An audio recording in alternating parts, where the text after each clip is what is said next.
Hello! Welcome to Hit TV. ఈరోజు మనతో పాటు ఉన్నారు ప్రముఖ ఆధ్యాత్మికవేత్త, personality development trainer doctor Bhargava Krishnacharan P A T గారు. గురూజీ నమస్కారం. నమస్కారం. వందే మాతరం. జై మా భారతి. గురూజీ, మీరు పూర్వపు ఎపిసోడ్‌లో కాస్త హిందూ మతం అనేది కొంచెం వైభవం కోల్పోతుంది. ఇప్పుడు మళ్ళీ పూర్వ వైభవం సంతరించుకునే దిశగా పయనిస్తుంది అనేది ఒక చిన్న టాపిక్ లాగా వచ్చింది. అయితే ఇక్కడ ఒక ఇది ఉంది. ఇప్పుడు హిందూ మతంలో కొన్ని పద్ధతులు పూర్వం వాటిని వివక్ష అనేవారు.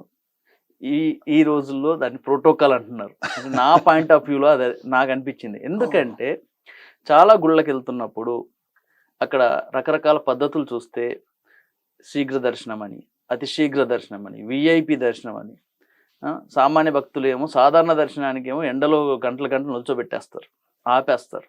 ఎవరు విఐపి వచ్చారని ఆపేస్తారు, భక్తుల్ని ఇబ్బంది పెడతారు.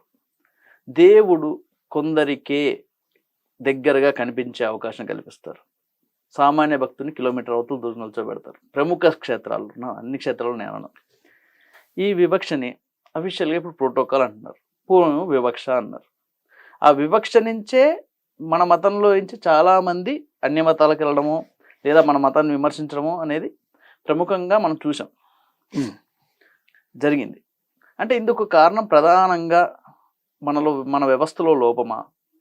అసలు ఎందుకు దేవుడు కొందరికే చేరువ అవుతాడా, మిగతా వాళ్ళు దూరంగా ఉండాల్సిందేనా?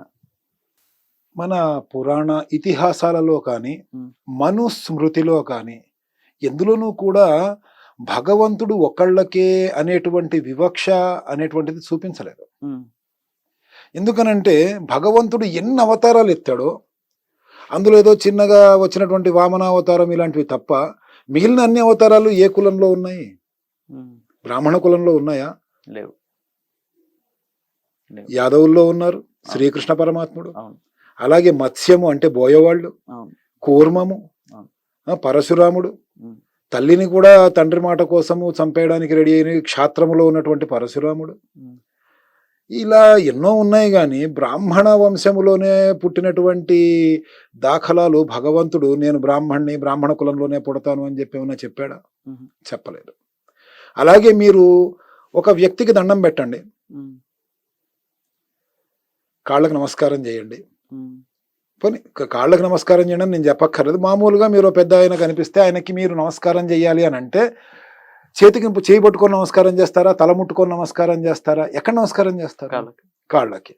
పురుష సూక్తం వేదాల్లోదే కదా. పురుష సూక్తంలో ప్రతి పూజకి కూడా పురుష సూక్తాన్ని మనము ఉపయోగించాల్సిందే. భగవంతుడిని కూడా మనము మన తల ఎక్కడ అనిస్తాం? భగవంతుడికి దండం పెట్టాలంటే పాదాల దగ్గర అనిస్తాం. పురుష సూక్తంలో ఏం చెప్పారండి? బ్రాహ్మణోస్య ముఖమాసీత్ అన్నాడు. అంటే ఆ ముఖములో బ్రాహ్మలు ఉన్నారట భగవంతుడికి. బాహు రాజన్యకృత, క్షత్రియులు బాహుల్లో ఉన్నారట. ఊరు తదస్య యద్వైశ్య, ఓకే, పద్భ్యాగుం శూద్రో అజాయత అన్నాడు. 4 వర్ణాలని చూపించాడు. 4వ వర్ణం వారు ఎక్కడైతే ఉన్నారో భగవంతుడికి ప్రతి వర్ణం వారు కూడా వారి తల అక్కడ తగిలించి మరీ నమస్కారం చేస్తున్నారు. మరి ఎవరికి గొప్ప స్థితిని కల్పించినట్టు భగవంతుడు? అంటే అది అందరికి అర్థం కావాలి కదా. అది అర్థం చేసుకోక మొదటి విషయము. రెండవది, కేవలము హైందవ మతము మాత్రమే మన భారతదేశంలో ఉన్నటువంటి రోజుల్లో కూడా మత కలహాలు ఉన్నాయి. వైష్ణవమని, శైవమని, ద్రావిడమని, అదని ఇదని మత కలహాలు ఉన్నాయి. అందులో నేను గొప్ప అంటే నేను గొప్ప అనుకుంటూ చండాలురు అనేటువంటి మాటతోటి ఈ వ్యక్తులు దూరంగా పెట్టారు. కానీ పురాణ ఇతిహాసాలు కానీ ఆ యొక్క భగవంతుడు గాని దూరం పెట్టలేదు. వివక్ష అనేటువంటిది ఒకటే అనేది. శివాయ విష్ణు రూపాయ శివ రూపాయ విష్ణవే అన్నారు. అలాగే రామచంద్రుల వారు కూడా శబరి ఎంగిలి తిన్నారు. ఆ గుహుని యొక్క పడవనెక్కారు, ఆయనని కూడా ఆదరించారు. ఇవన్నీ కూడా మనం చదువుకున్నవే. కాకపోతే ఈ కలియుగములో వెర్రి తలలు వేసినటువంటి తెలివితేటల మూలంగా సృష్టింపబడినటువంటి మధ్యలో వచ్చినటువంటి ఈ వివక్షలు ఏవైతే ఉన్నాయో వాటిని మనము పర్మనెంట్గా ఎప్పటి నుంచో ఉన్నాయి అనేటువంటి భావనకి మనకి కల్పించారు. అది ప్రధానం. కానీ ఈ విధమైనటువంటి వివక్ష మన పురాణ ఇతిహాసాలలో లేదు.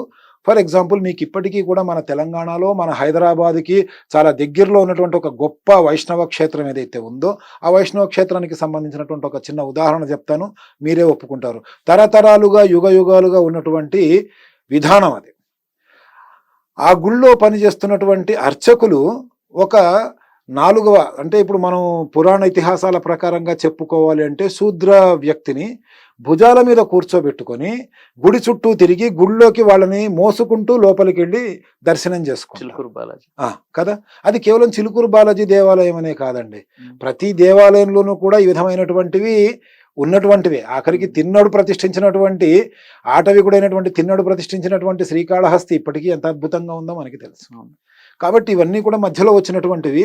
ఇవి కేవలము కూడా మధ్యలో వచ్చినటువంటి ఎడారి మతాలు ఏవైతే ఉన్నాయో వాటి ద్వారా మన వాళ్ళని వీళ్ళు ఇంత శాడిస్టులు, వీళ్ళ దగ్గర ఉంటే మీరు బాగుపడరు, మీరు ఇలా వచ్చేసేయండి, మీరు ఇటు డైవర్ట్ అవ్వండి అని చెప్పి డైవర్షన్స్ కోసము వాడుకున్నటువంటి పద్ధతులు ఇవన్నీ కూడా.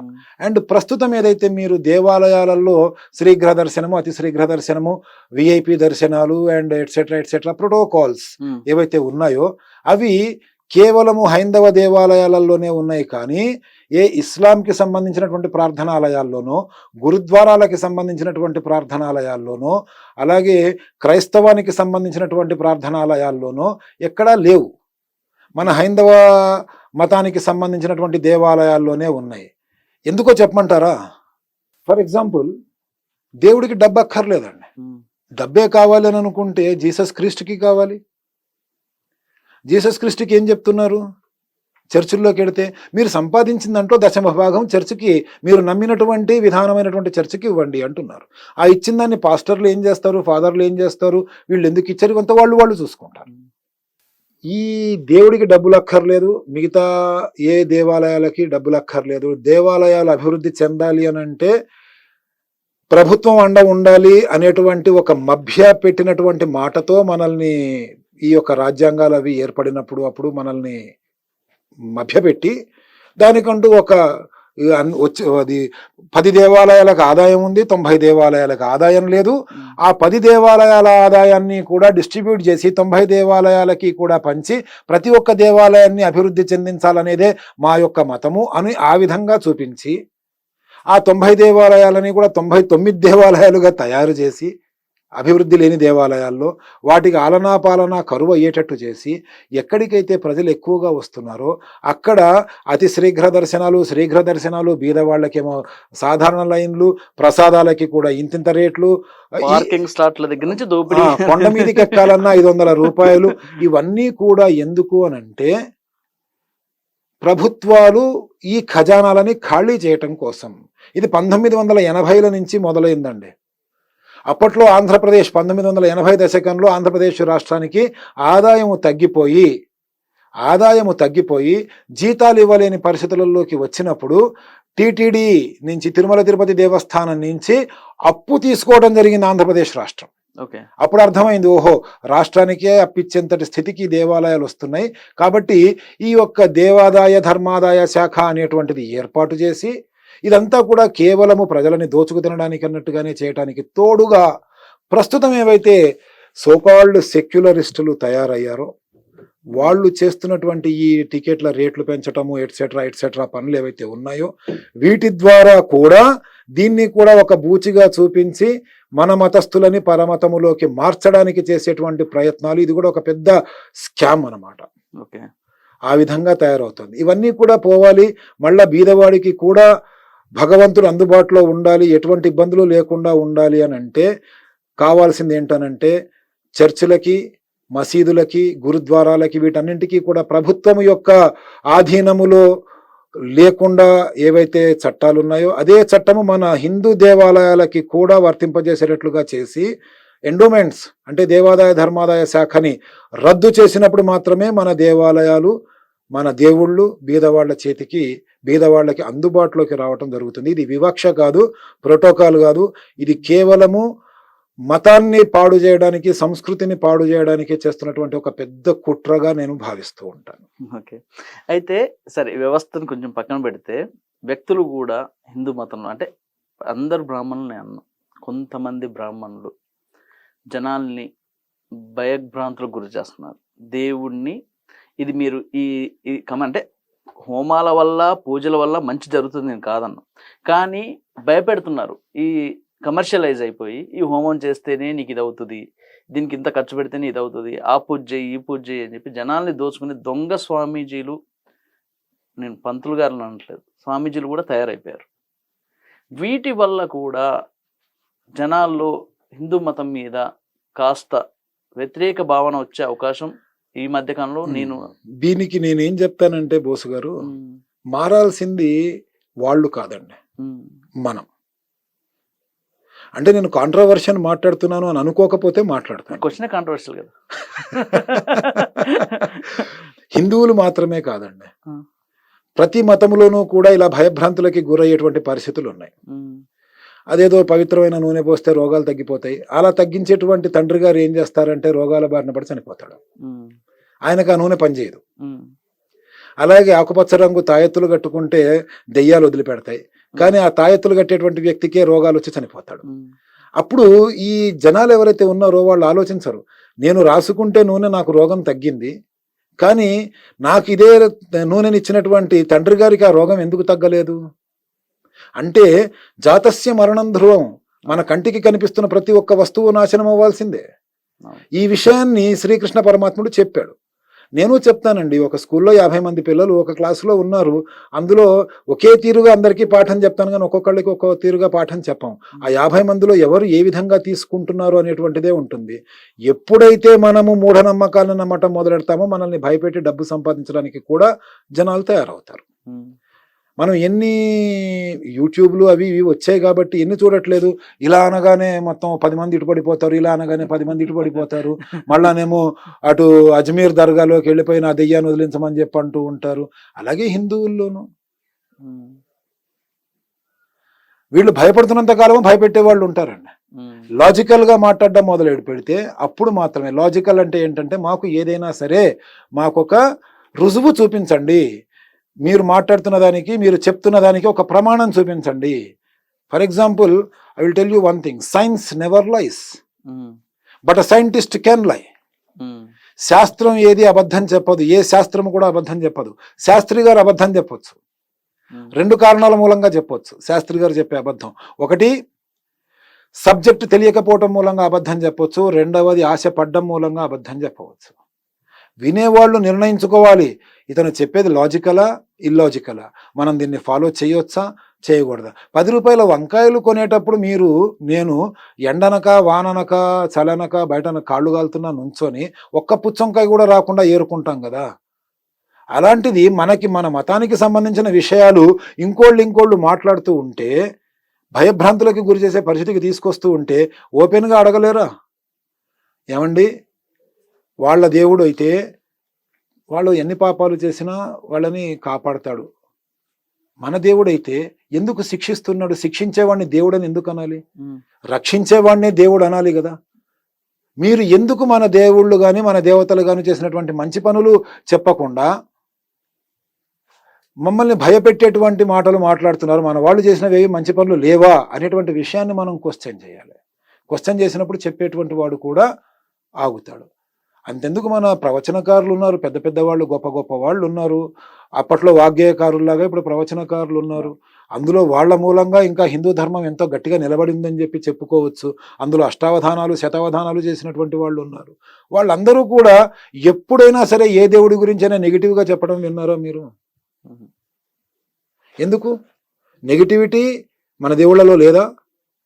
ఉంది. వేరే దేవుళ్ళలో లేదా? ఉంది. అన్ని మతాల్లోనూ నెగిటివిటీ ఉంది, పాజిటివిటీ ఉంది.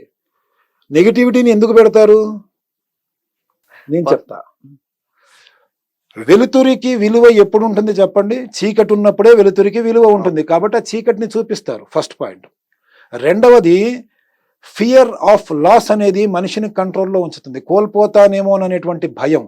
ఆ భయం అనేటువంటిది లేకపోతే, రాజు అనే భయం లేకపోయినా, చట్టం అనే భయం లేకపోయినా, దేవుడు అనే భయం లేకపోయినా పశు ప్రవృత్తి పెరిగిపోతుంది. కాబట్టి ప్రతి మతములో కూడా ఒక భయాన్ని, దేవుడంటే ఒక భయాన్ని, ఒక భక్తిని ఉంచేటువంటి మాటలు ఉంటాయి. అంతనే కానీ మన దేవుళ్ళు శాడిస్టులని మిగతా వాళ్ళందరూ కూడా కాదండి. కాబట్టి ఎందుకు భయపెట్టడానికి చెప్తున్నారు? అందులో ఎంత వాస్తవం ఉంది, ఎంత వాస్తవం ఉంది, మనం ఎంత ఒక వ్యక్తిగా జీవించాలంటే మనం ఎంతవరకు తీసుకోవాలి, ఎంతవరకు తీసుకోకూడదు, అది మళ్ళీ అతి అనర్థం. ఏదైనా ఎక్కువ తీసుకుంటే అనర్థమే. కాబట్టి మన శక్తికి ఎంత కావాలి అనేటువంటిదే మనం తెలుసుకోవాలి. అలాగే ఒక మాట ఉంది, అంబాడే పిల్లాడికి ఆవకాయ అన్నం పెడితే ఠా అంటాడు. కాబట్టి ఎవరికి ఎంతవరకు చెప్తే అర్థమవుతుందో అంతవరకే చెప్పాలి. ఇంకా వాళ్ళ స్టామినా పెరిగిన తర్వాత ఇంకొంచెం ఎక్కువ చెప్పాలి. ఇలా కాకుండా కేవలము మన వాళ్ళని మాత్రమే ఒక మీరు చెప్పినట్లుగా వీళ్ళు చాలా కొంచెం పులుపు తిన్న అమ్మవారు వీళ్ళని నరికేస్తుంది, కొంచెం మొక్కుకున్నారు, సరే దేవుడికి మొక్కుకున్నారు, తీర్చకపోవడం అనేటువంటిది తప్ప. తీర్చకపోతే తండ్రి అర్థం చేసుకోదా, తల్లి అర్థం చేసుకోదా? నేను ఎప్పుడో నా చిన్నప్పుడు నాకు తెలియకుండా మా పక్కింటి వాళ్ళు నాకు జుట్టిస్తానని మొక్కుకున్నారు, అది ఇవ్వలేకపోయాను, కాబట్టి నేను ఇప్పుడు ఇన్ని తిప్పలు పడుతున్నాను అంటే అర్థం ఉంటుందా? అలా కూడా భయపడుతున్నారు కదా. అలా భయపెట్టే వాళ్ళు ఎందుకు తయారవుతున్నారండి? మీరు భయపడుతున్నారు కాబట్టి తయారవుతున్నారు. మీరు లాజికల్గా ఆలోచించండి. అవతల వాడు మాట్లాడడం మానేస్తాడు మీతోటి. మీరు వింటున్నప్పుడేగా అవతల వాడు చెప్పేది. వాడికి డబ్బు కావాలి, మీరు వింటున్నారు. ఆన్లైన్లో కూడా వద్దురా బాబు అని బ్యాంకుల వాళ్ళు వీళ్ళు ఎన్నో చెప్తూ ఉంటారు. ప్రతిదానికి కూడా బ్యాంక్ ఎప్పుడు మిమ్మల్ని ఓటీపీ అడగదు, మీ కార్డ్ నెంబర్ అడగదు అనేటువంటి మెసేజ్లు వస్తూనే ఉంటాయి. అయినా కూడా ఇప్పటికీ ఈ రోజుకి లక్షలు సమర్పించుకోవట్లా. అవును. ఆ బీహారీ వాళ్ళకి ఎమ్ రైట్ ఆర్ నాట్? ఆలోచన అనేది ఉందా? ఎమోషనల్గా అవతల వాడు బ్లాక్మెయిల్ చేస్తే మనం బ్లాక్మెయిల్ అయిపోవటమే. ఆలోచించేది లేదు. ఆలోచించటం మొదలుపెట్టినప్పుడు ఏ మతమైనా సరే మంచే చెప్తుంది, ఏ విధానమైనా సరే మంచే చెప్తుంది. మన మతము కూడా మంచే చెప్తుంది. ప్రతి దాంట్లోనూ ఉండేటువంటిది అల్టిమేట్గా ఒకటే ఒక దారి, ఫైనల్. అందులోకి వెడితే ఆ దారిలో కాకుండా ఇంకో దారిలో పెడతాం, ఇందులో పెడితే ఇంకో దారిలో పెడతాం కాదు. And I believe in God.